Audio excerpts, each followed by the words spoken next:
Bienvenidos. Esto es Fuera de la Caja. Yo soy Macario Esquetino. Le agradezco mucho que me acompañe en este análisis de lo ocurrido en la última semana de abril de 2023. Grabo para ustedes todo el Día del Niño, el domingo 30 de abril. Esta semana, me parece, estuvo marcada por el desvanecimiento que sufrió el presidente justo el domingo pasado en una reunión en Yucatán. Fue trasladado rápidamente en un avión militar a México y se filtró, gracias a el diario de Yucatán, que había ocurrido este desvanecimiento. El váguido, dijo después el presidente. Eh, Prácticamente al mismo tiempo que eso ocurría, el vocero presidencial, Jesús Ramírez, decía desde Tamaulipas que esto era una mentira, que seguía la gira en Yucatán, cosa que cualquiera podía verificar que no era cierto. Poco después salió un mensaje en la cuenta de Twitter del presidente, mensaje escrito de forma poco acostumbrada, no muy similar a otros que ha enviado, que tenía COVID, y esto pues hizo que crecieran las especulaciones. Al día siguiente, en la mañanera que estuvo ocupando Adán Augusto López, él dijo, el secretario de Gobernación, que esto era una mentira, que no había habido desvanecimiento, que era producto del alma podrida de la gente del Diario de Yucatán. Al día de hoy, que yo sepa, no se ha disculpado el señor secretario de Gobernación de este infundio. El presidente confirmó el miércoles en un video que se difundió por la tarde, que efectivamente había estado enfermo, se había desvanecido, como decía yo, tuvo un váguido, así dijo él, pero pues estaba muy bien, y luego ocupó el resto del video en lo de siempre, ¿no? Su regreso al pasado, su comparación con los héroes que nos dieron patria o que la mantuvieron. Y pues finalmente termina la semana con una mañanera como siempre. Me da la impresión que lo que ocurrió es que efectivamente el presidente sufrió un desvanecimiento, muy probablemente debido al cansancio. No es nada sencillo, una persona de su edad, con una salud no muy fuerte, no muy bien alimentado, pues estar viajando con tanta rapidez de un lugar a otro, por más que sea con todas las comodidades, el puro despegue y aterrizaje cansa bastante. Y el sol de Mérida, el calor que hace allá, pues yo creo que lo hizo perder un poco el conocimiento, y los médicos le deben haber recomendado descansar unos días. Para descansar sin generar suspicacias, se le ocurrió al presidente regresar a lo del COVID, que ha usado ya en 3 ocasiones.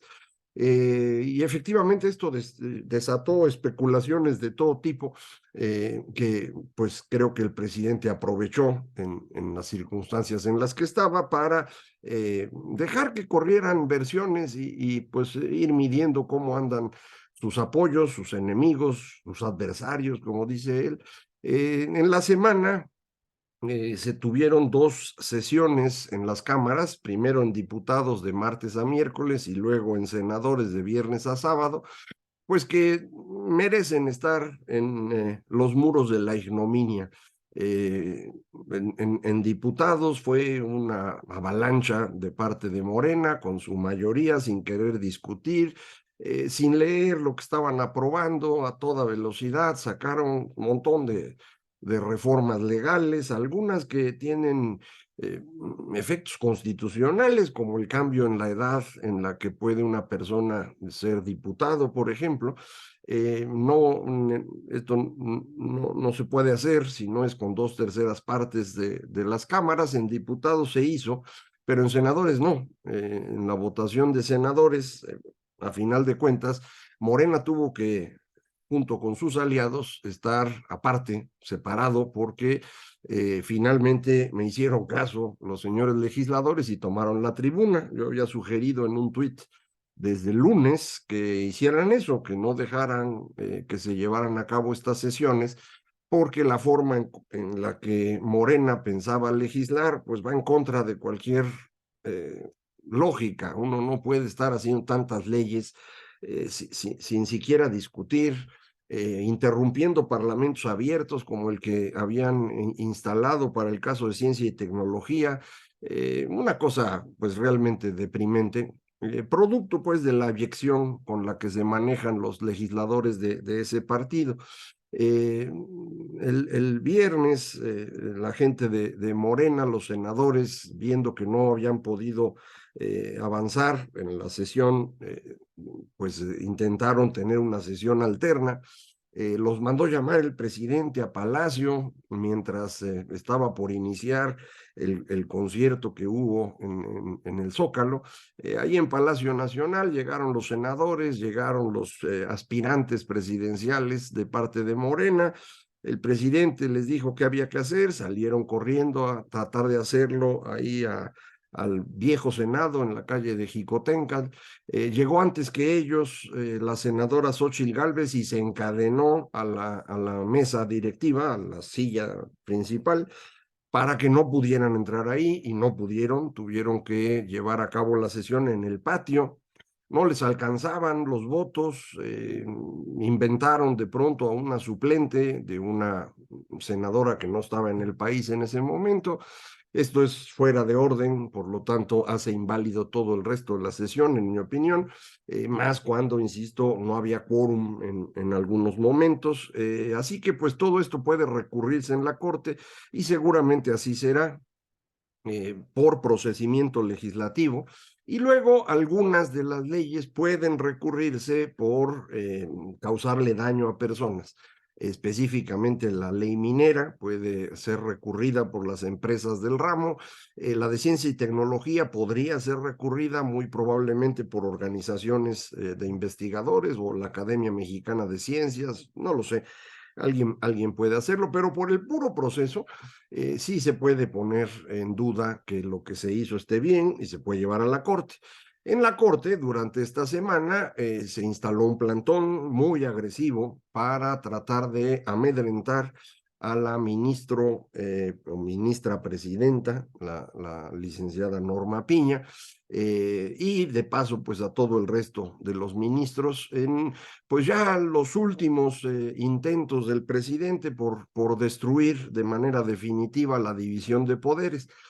Ya subordinó con toda claridad al legislativo. La mejor muestra es el llamado que les hizo el viernes a los senadores para decirles qué hay que hacer. Esto es absurdo, digo, en un país con división de poderes, claro. Le falta la Corte, antes tenía la Corte, cuando estaba su lacayo, el señor Saldívar, a cargo de la presidencia, pero ahora ya no es de él la Corte y esto le molesta mucho, sabe que no va a lograr doblegar a la ministra Piña y entonces la quiere amenazar, a ver si con eso pues ella se echa para atrás o a algunos de los ministros les da miedo. No sé qué va a ocurrir, espero que aguanten, es lo que queda para evitar que todo esté en manos de una sola persona que desafortunadamente, como usted sabe, nunca ha sido muy brillante, pero ahora además pues ya perdió toda relación con la realidad. Ya está prácticamente en el momento de la locura normal de un todopoderoso que nunca fue muy brillante, como le digo. La frase incluso es de él la usaba mucho. Decía que el poder a los inteligentes los hacía tontos y a los tontos los volvía locos. Pues sí, esa frase de él se le aplica perfectamente. En este momento, me parece, ya estamos en el final de las últimas decisiones que se pueden tomar para septiembre, en el nuevo periodo ordinario de sesiones del Congreso. Ya estaremos en el proceso electoral. Inicia al día siguiente, el día 2 de septiembre, inicia propiamente hablando el proceso electoral del 24. Yo insisto en que terminando la elección de Estado de México es cuando realmente las cosas van a ser más claras. Para eso falta exactamente un mes. Y al término de esta elección sabremos con qué partidos políticos contamos en México. Veremos cómo se pueden acomodar, vamos a ver qué coaliciones se forman. Ya sabe usted, en un polo está Morena y en el otro lado, creo yo, está Acción Nacional. El cómo se acomodan los demás es lo que está por verse. Sabemos que el Partido del Trabajo va a jugar con Morena, Sabemos que el Partido Verde puede hacerlo, pero podría no, depende de cómo se acomoden las fichas. Para el Partido Verde es muy importante el sobrevivir sexenio tras sexenio, acomodándose con quien vaya a tener una mejor situación. En ese proceso también se llevan una lanita y en esta ocasión creo que van a tratar de reivindicar el control que tienen en Chiapas. Esto ha sido muy importante desde los tiempos de Peña Nieto. No sé si usted recuerda la elección de 2012. Hubo 500,000 votos en Chiapas, una cosa muy extraña, que le ayudaron al señor Peña Nieto a ganar. Mantuvo esta relación con ellos. Vamos a ver en los próximos meses cómo se acomoda, insisto, este partido, porque pues ya trae algo, ya juntaron lo suyo, son equivalentes, y yo sé que no les va a gustar, pero son equivalentes a Movimiento Ciudadano en términos de su presencia en la Cámara de Diputados. De hecho, Partido Verde es más grande que Movimiento Ciudadano. Tienen también tres gubernaturas, de hecho. San Luis Potosí es claramente Partido Verde, y las otras dos, Chiapas y Quintana Roo, son de gente del Partido Verde que compitió con las siglas de Morena. Entonces, no son una fuerza despreciable en tamaño, probablemente en calidad sí lo son, pero es otro tema. Eh, y pues quedan los otros partidos que no sabemos bien cómo se van a acomodar: el PRI, el PRD, que estaban en alianza con Acción Nacional, lo han estado todavía, pero no sabemos cuánto van a representar rumbo al 24, y Movimiento Ciudadano, que ha insistido en jugar solo, pero la definición final tendrá que ocurrir en los próximos meses. Jugar solos a lo mejor es una buena idea, insisto, en una democracia normal.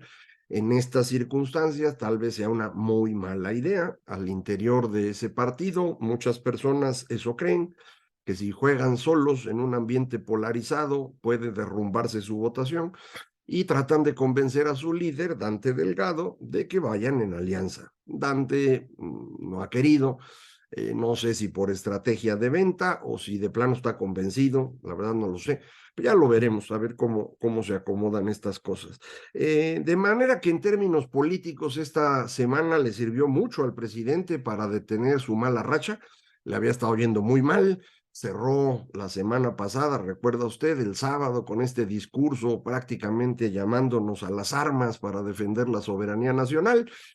Estaba ya, pues creo yo, identificado por todos como que estaba en otro planeta, y al día siguiente se enferma. Y esto rompió esa dinámica, le dio un poquito de tiempo, apeló a los sentimientos de algunas personas. El caso es que en las mediciones diarias que hace Mitofsky para El Economista empezó a mejorar un poco.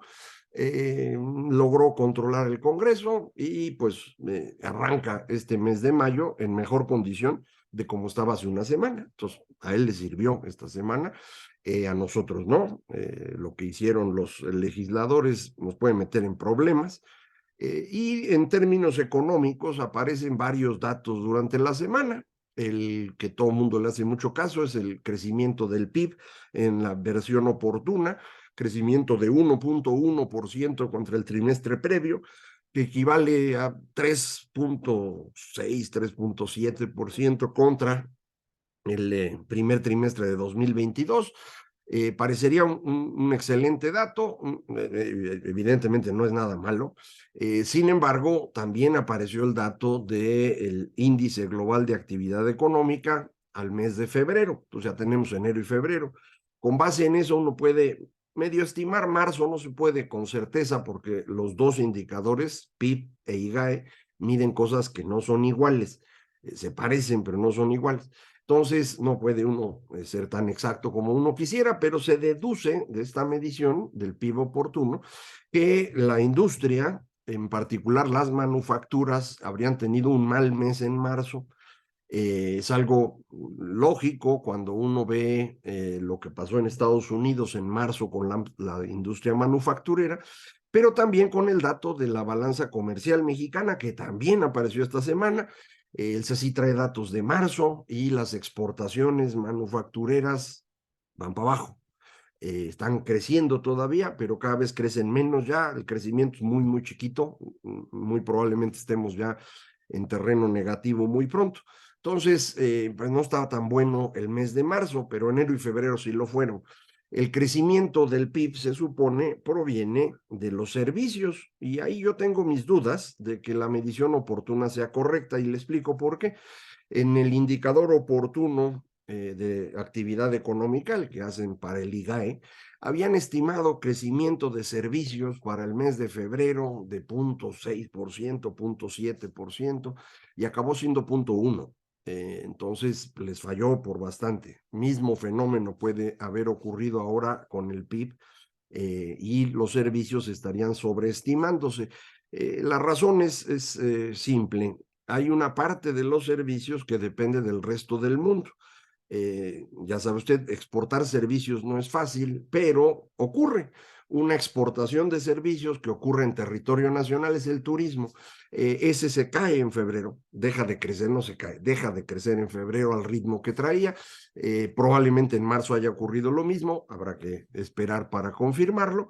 Y hay otro par de servicios que están asociados a las exportaciones, el comercio al mayoreo y el transporte.